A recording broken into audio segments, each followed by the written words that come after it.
Assalamu alaikum wa rahmatullahi wa barakatuh. Today we have chapter 3.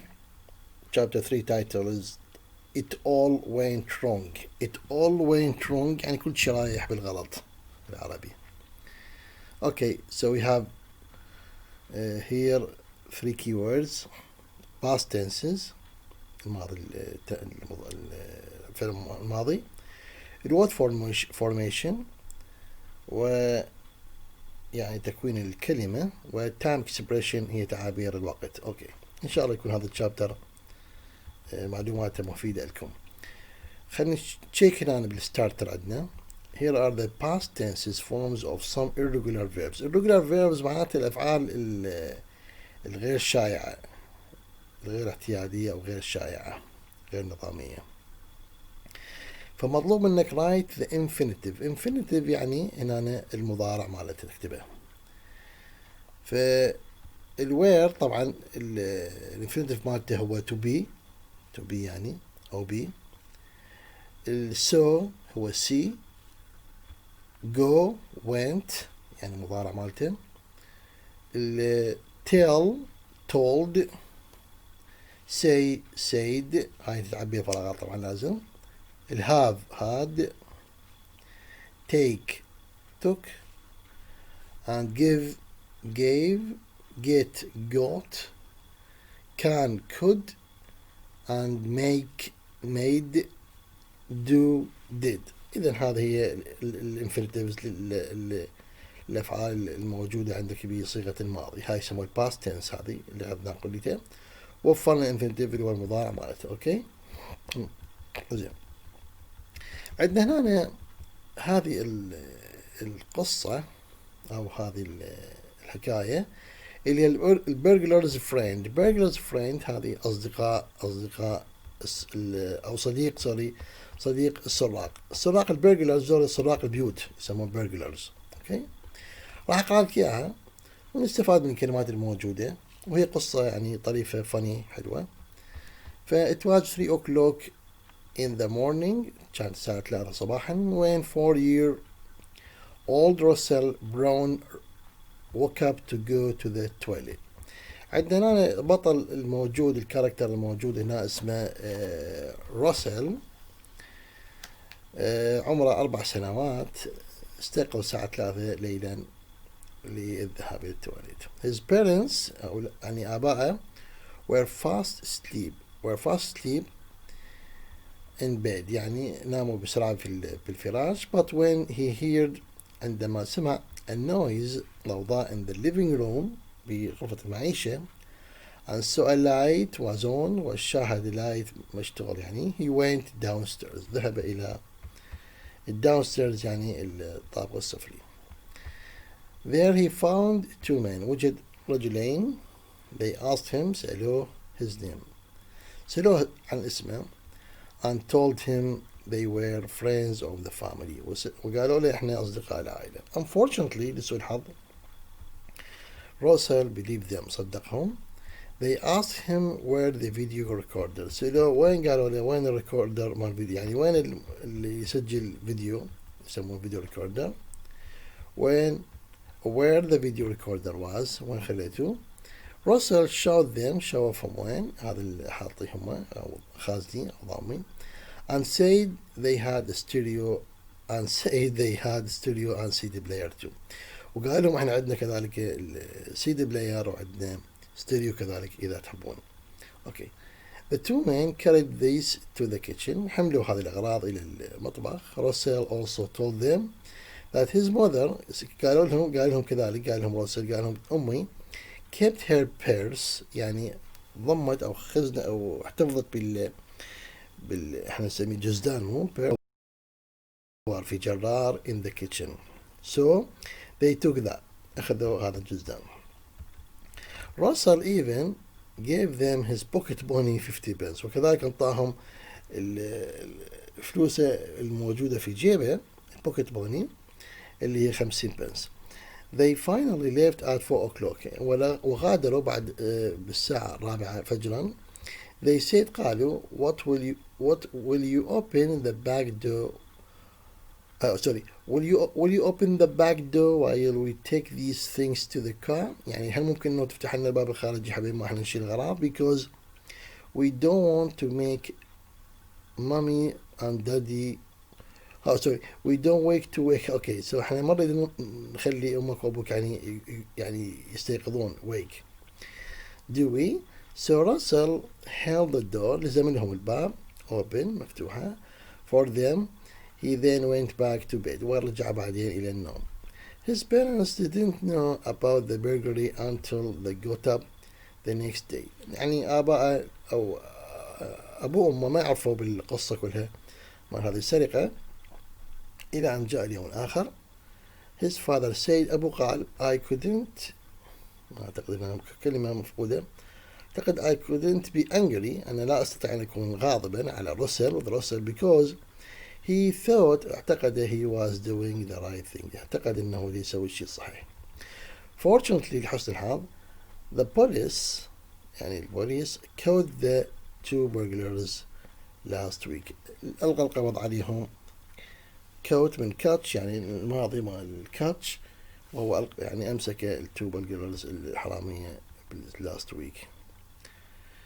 أوكي، إذا هذه هي القصة الموجودة عندنا بهذا المجال. أعتقد كلمات بها أخذناها تستفادوا منها إن شاء الله. أوكي، خلينا نجي هنا نريد منك الباست tense الباست form of the irregular verbs from the article.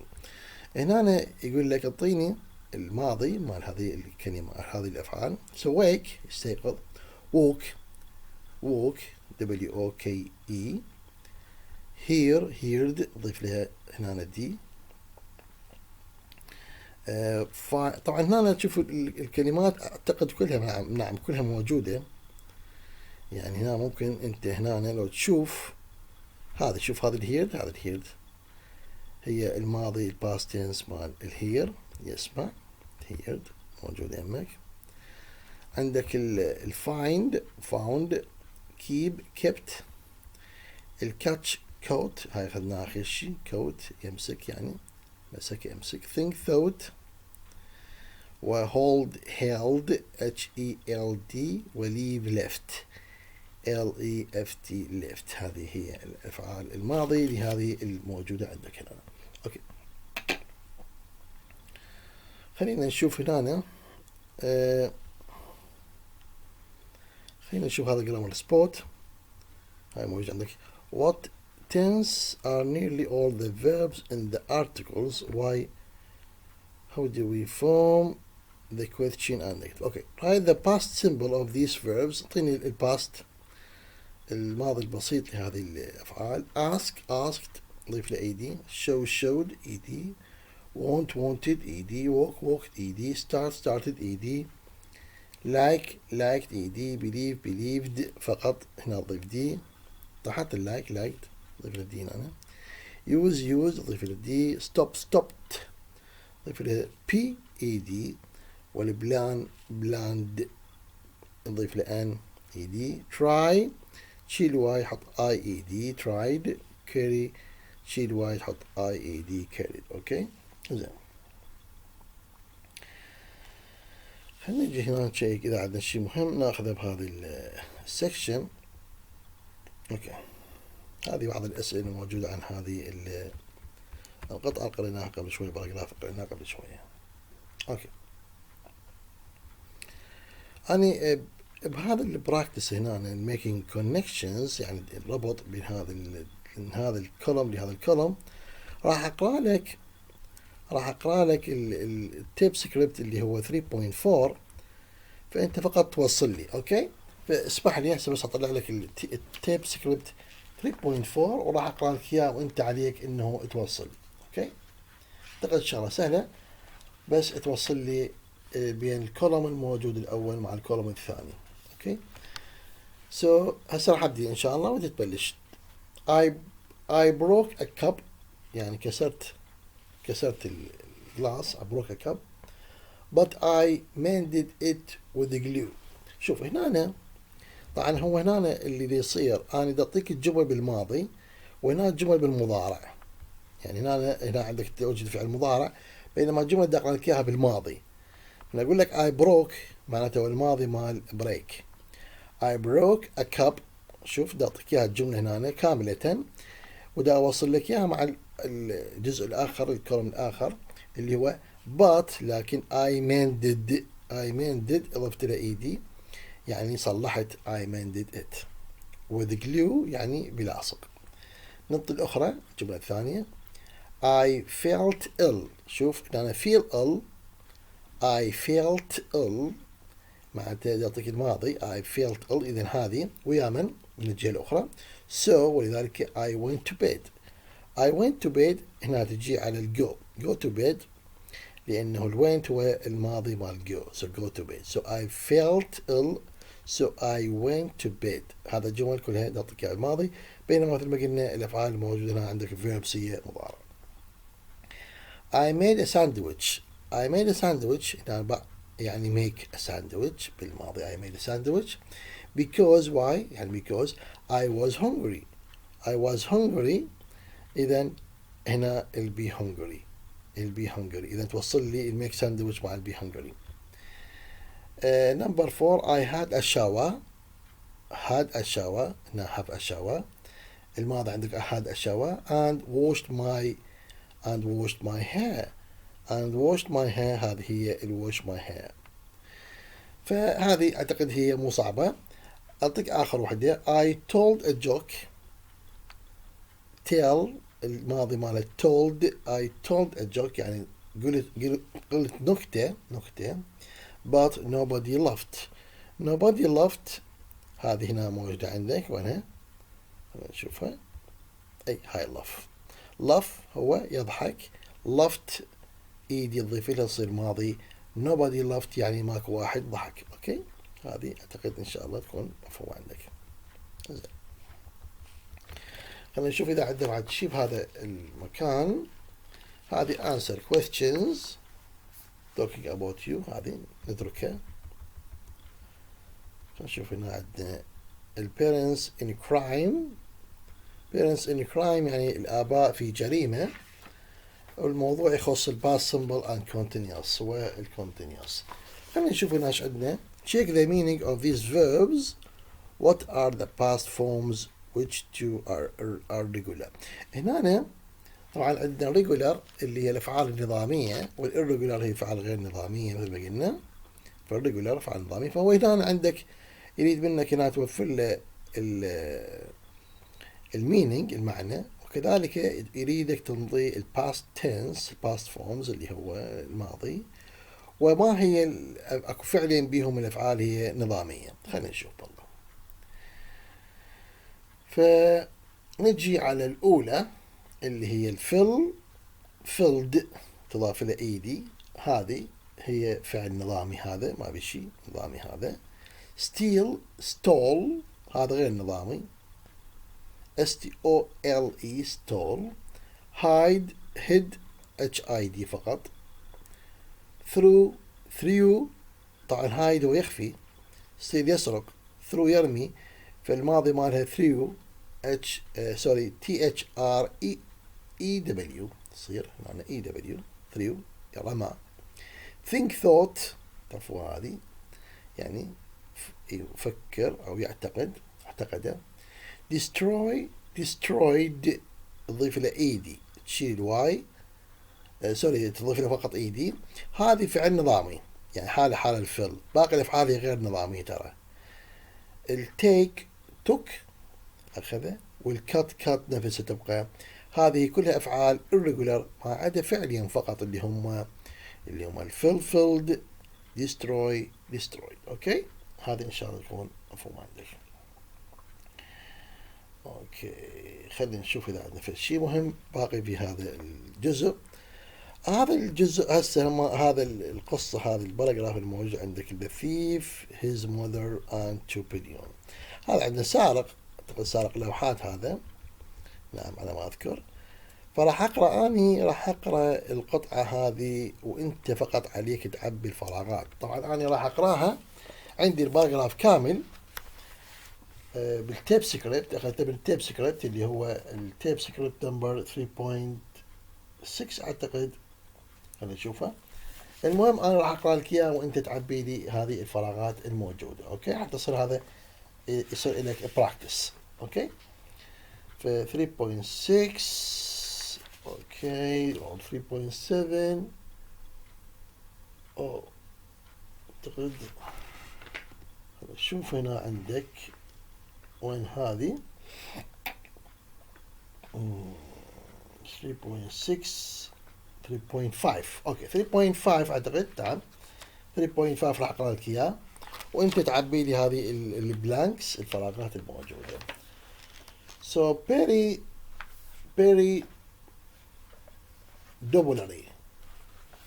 Doblary هذا 30 هذا اسمه 33 from Alaska in France is the greatest art thief in Europe. هذا أعظم سارق لوحات، أعظم سارق. هذا صراحة هو سارق لوحات في أوروبا في يوروب. Between 1995 and 2004 while أنت تحلي هسه while he was working as a lorry driver. أوكي، أعتقد هذه هي نفسها لو غيرها هذه. خلينا نشوفها. Okay, so while he was working as a lorry driver, he stole 239 paintings يعني رسومات from museums in France. من museums يعني هذه الفيرز اللي يسووها المعارض in France, Austria and Denmark. Okay. He went. طبعا أنا مثل ما اتفقنا أنت تحاول الآن إنه أنت تعبي لي الفراغات. أوكي نكمل. Okay. He went into the museums just as they were closing and hid the paintings. HID هذه اللي إخفاء. hid the paintings كناها under his coat. إخفاها تحت المعطف مال الكوت مالته يعني الجاكيت مالته. Nobody looked at him because he was wearing a security guard's uniform. كان لابس security guard's uniform فما حد شافه، يعني لابس ملابس مال security رجال الأمن الموجودين. Back in his apartment لما رجع إلى الابارتمنت الفندق مالته أو الشقة مالته while he was living with his mother he filled his bedroom with priceless works of art. هو تارس الغرفة مالته كلها priceless works of art معناته يعني تارسها في بلوحات لا قيمة لها. his mother أمه سيلفي 53 عمرها 53 through all the paintings were copies. Though all the paintings were copies. اعتقدت انه كل النسخ هذه الموجودة هي عبارة عن copies يعني مستنسخة وليست original أصلية. نشوف ايش سوت.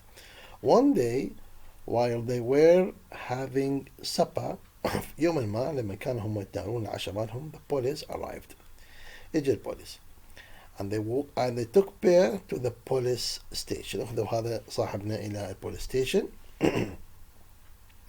Sylvie was so angry كانت كلش غضبانة أمه with her son على ابنها that she went to his room, took some paintings from the walls and cut them into small pieces. أخذت كل اللوحات وقطعتها إلى أوصال صغيرة. Others she took and threw into the river. والقسم الآخر رمته through THREW through يعني رمتهم إلى الريفر بالبحر بالنهر. Altogether she destroyed يعني حطمت art worth $2 billion. أي قيمة هذا الارت اللي اللوحات اللي مزقتها واللي رمتها بالنهر يعادل $2 بليون. Both mother and son are now in prison for many years. وكلاهما الآن هم في البريزن في السجن لعدة سنوات. إذا هذه الفراغات أتمنى أنه أنتم لما أنا قرأت أنتم شفتوها. شوفوا الآن البوليس دي يبحث عن اللوحات اللي تم تمزيقها من قبل الأم. أوكي، خلينا نجي هنا نشوف إذا عندنا شيء آخر نستفاد منه في chapter 3. أوكي، عندنا هنا أكو براكتس. خلينا نشوف هذا في ده براكتس حلو. choose the correct verb form. هذا هنا أنت عندك مثل ما قلنا سلاش، إذا تختار لي يا إما الرايت يا إما الليفت. أوكي، مثل ما اتفقنا سابقا. so هل صح إنه تقول I saw لو I was seeing؟ ماكو I was seeing، I saw، لأنه هنا أنت عندك last night. so I saw a very good program on TV last night. هذا بصيغة الماضي، فيجب عليك أن تستخدم ال past tense. so I saw a very good program on TV last night. while I shopped لو was shopping this morning I lost لو was losing my money I don't know how. شوف هنا تبدي تفكر بيها من ناحية يعني تسابق أو السيكونس أو تعاقب الأحداث. هنا احنا نقول بينما أني كنت أتسوق أني فقدت المحفظة مالتي أو الموني مالتي، فيجب أن تكون جملة بما يلي. while بينما I was shopping بينما كنت أتسوق this morning يحكي عن this morning هذا الصباح I lost فقدت وليس I was losing I lost. أوكي، فاختارت الآن الشيء الفعل الصحيح. خلينا نيجي نمبر 3. last week the police stopped لو were stopping Alan in his car. أكيد stopped بالماضي لأنه نحكي عن last week فstopped هنا بينه. because لأنه هو he drove بالماضي لو was driving at over 8 miles an hour. إذا هو because he was driving. ليش وقفوا؟ لأن he was driving at over 80 miles an hour، يعني يمشي تقريبا أكثر من 80 miles an hour، تقريبا 130 كيلومتر بالساعة، فوقفوا البوليس. number 4 how did you cut؟ جملة مضبوطة ما بها أي إشكال. لو we're cutting your fingers أكيد الصحيح how did you cut your fingers. how did you cut؟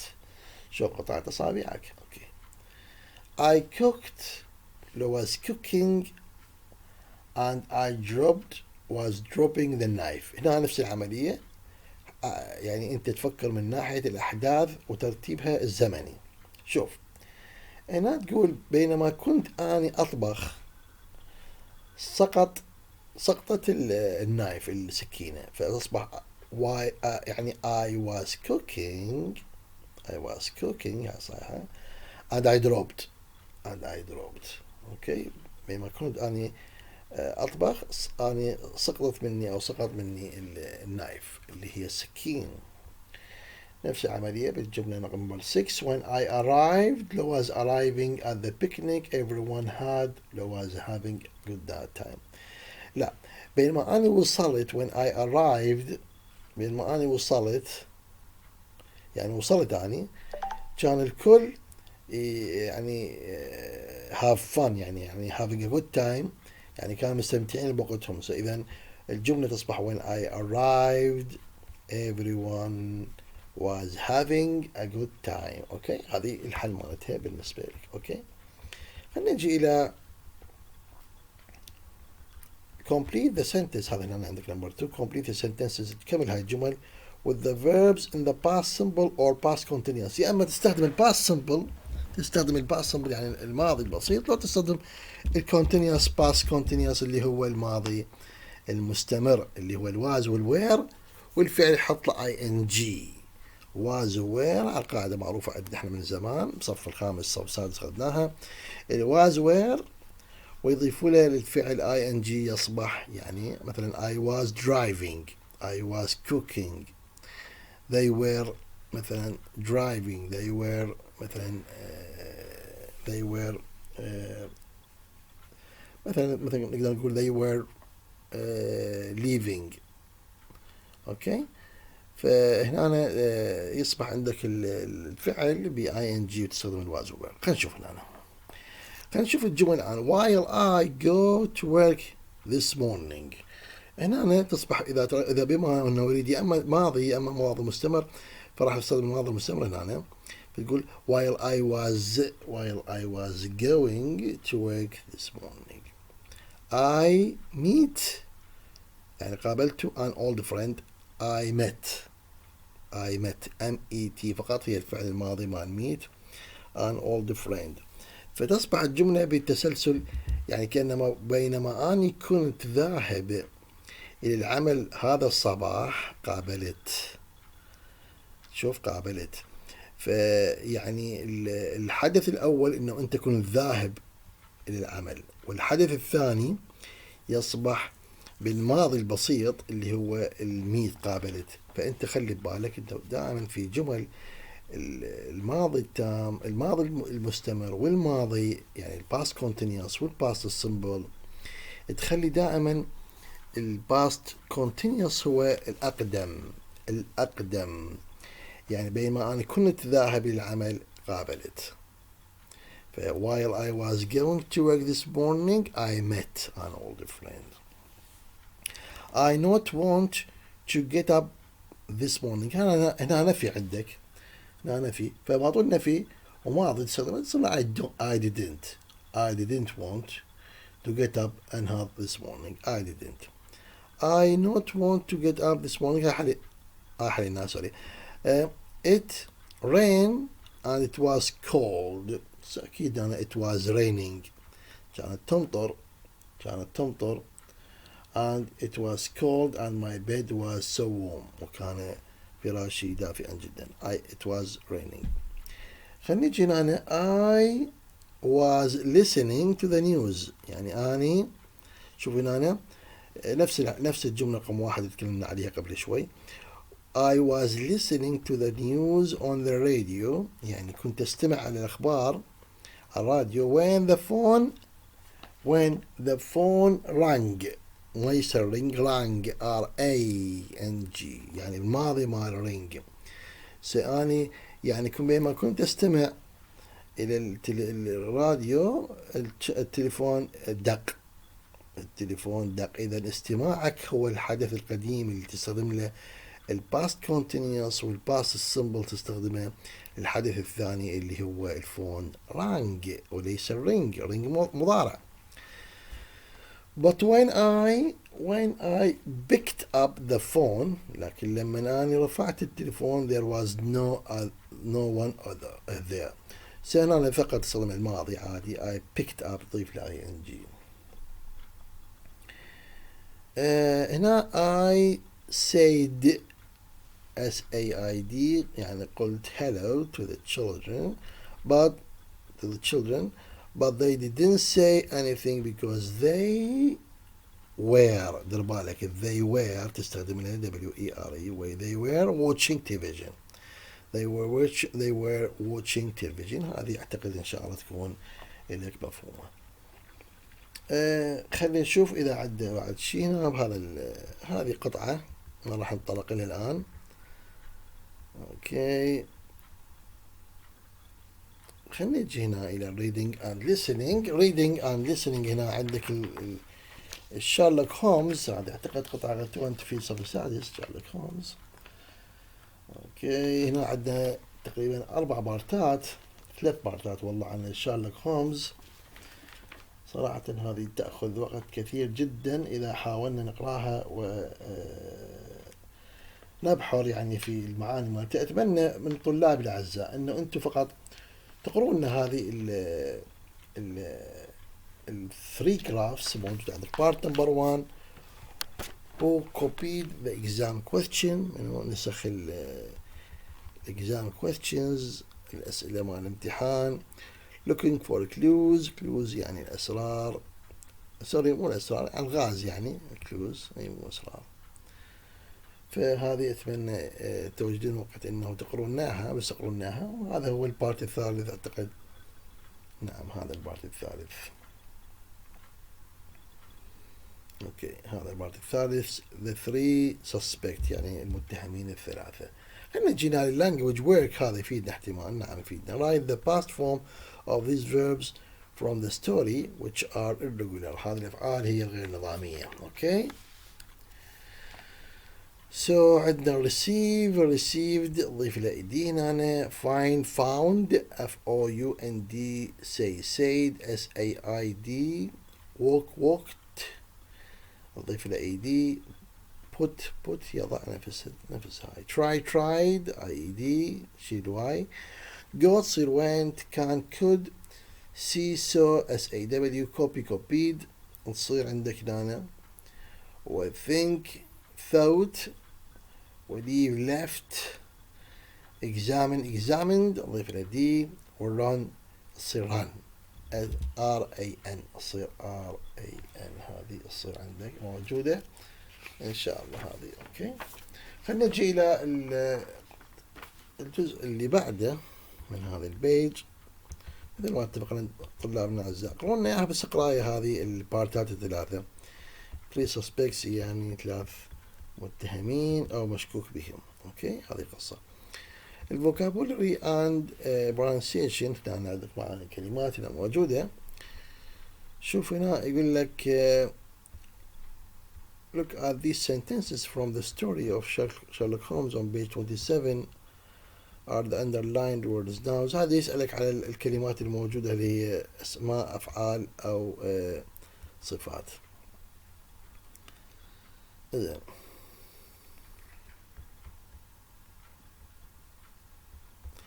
شوف هنا he and I examined the room very carefully. هل هذا شنو هذا الاندرلاين؟ أكيد هذا فعل examined يعني يختبرون أو يشيكون.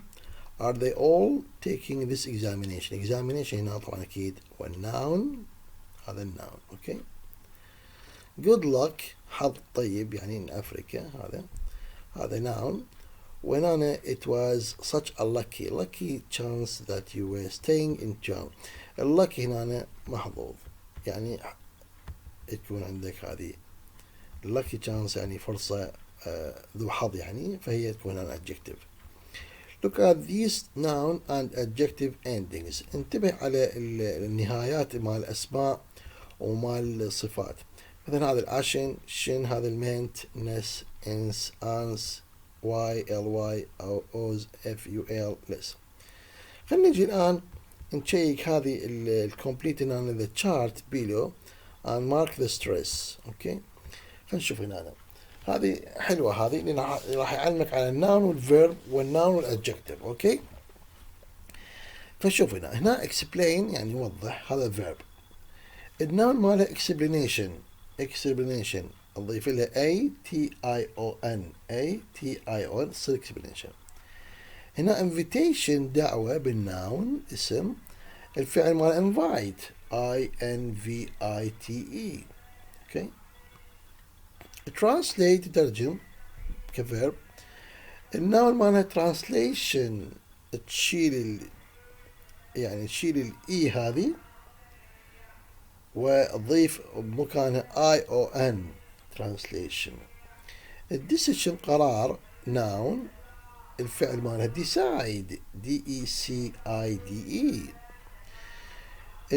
enjoy يتمتع كفيرب تصير enjoyment.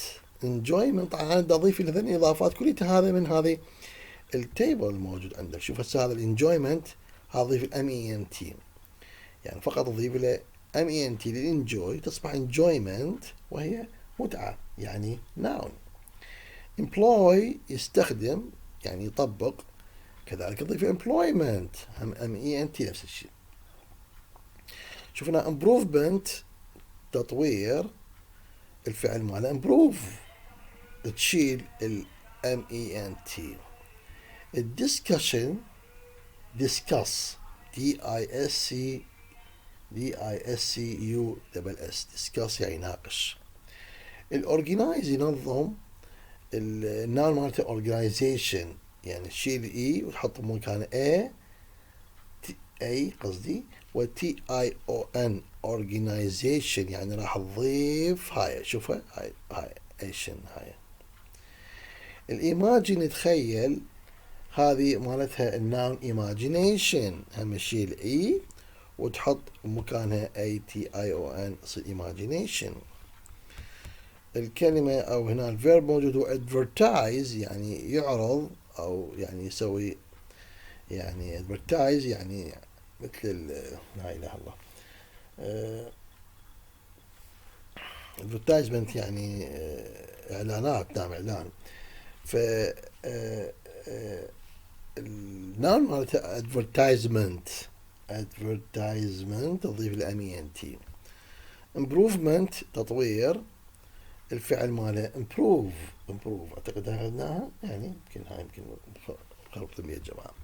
خلينا نجي هنا على النون والادجكتيف. شوف هنا على الاسم والادجكتيف الصفه.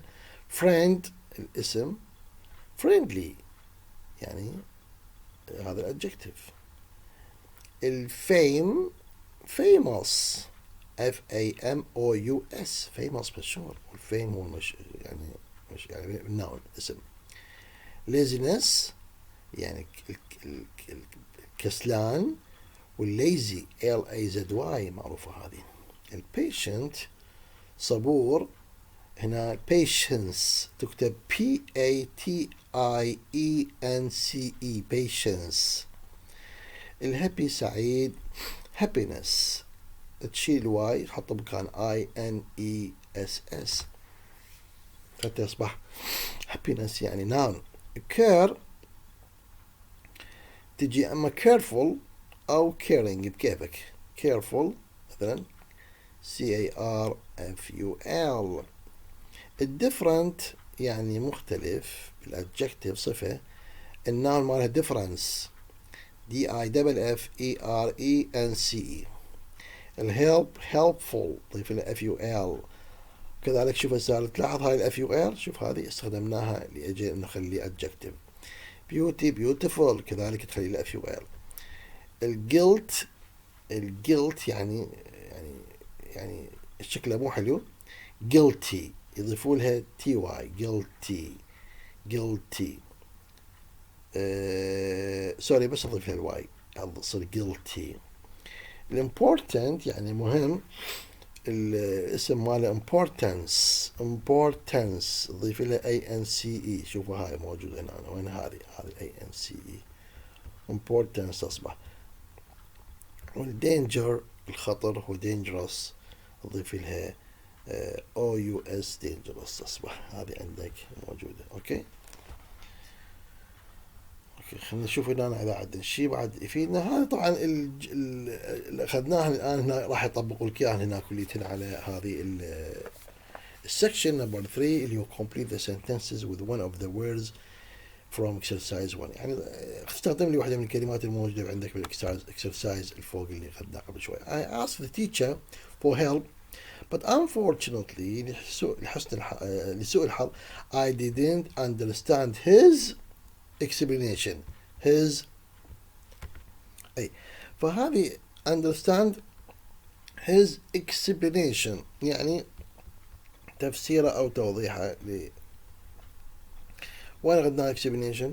خلينا نشوف هنا. نعم شوفنا نتذكر explain، أخذنا explanation هنا النون، فتضيف له هنا الاسم explanation. هذه الأولى. الثانية please can you help me translate this into English. translate الحال مالتها موجودة هنا عندك. نعم هذا الفعل translate يعني ترجم، تاخذ تستخدمها. نمبر 3 my English دانا a lot after I lived in London for a month. okay my English improved حسنت improved. شوفنا improvement الفعل ماله improved بالماضي improved تستخدمها. watch out انتبه. watch out انتبه. be careful أكيد هذا be careful هذا معروفة be careful. هذه هنا عندنا ال careful هذه care والadjective careful بنضفنا لها ful تذكرون be careful. زين you will fall يعني سوف تسقط be careful or you will fall. there are many differences اختلافات. differences أخذناها الناون هنا وينها خلينا نشوفها أي هذا different adjective والdifference قلنا عليها اللي هي الاختلاف. فاختلافات there are many differences between my two children. They aren't similar at all. Okay.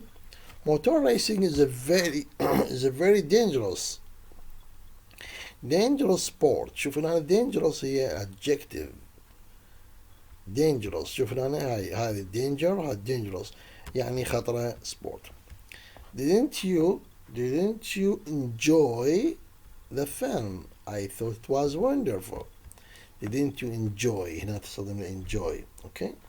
Thank you for your advice. شكرا لنصيحتك. It was very wonderful. أعتقد موجودة مين هي موجودة تلقاها wonderful. لا والله ما موجودة. اوكي هذه ممكن احنا ضفناها wonderful او helpful ممكن تكون helpful. It was very helpful ممكن كذلك يصير. The United Nations is an international organization. هذا noun تستخدم له يعني تستخدم organization اللي هي noun من هنا اعتقد موجودة هنا organization منظمة noun. Okay.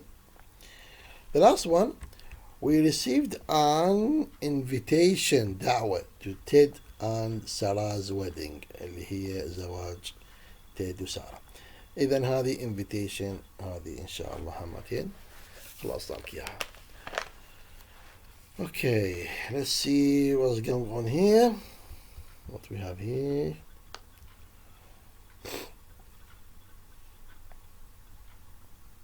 Okay, هنا خلينا نشوف يتحدث عن الادجectives making negatives يعني نسوي negative يعني. We can make adjectives and verbs negatives by using these prefixes. prefixes هاي إضافات تضاف قبل الادجective حتى شنو حتى تجعلها negative يعني مو positive تسوي negative. يا اما an in on this يعني خلينا نشوف والله خلينا نشوف وين راح نستخدمها. اوكي يقول لك اكو عندك هنا تكست جوا وتستخدم له هذه الكلمات بس تستخدمها بصيغة النيجاتيف. خلينا نشوف والله. Don't go into my bedroom. It is really أكيد untidy. untidy يعني غير مرتبة وهي الصورة مبينة هي untidy. تاخذ هاي الكلمة tidy. tidy هي مرتبة تستخدمها untidy un تخليها untidy.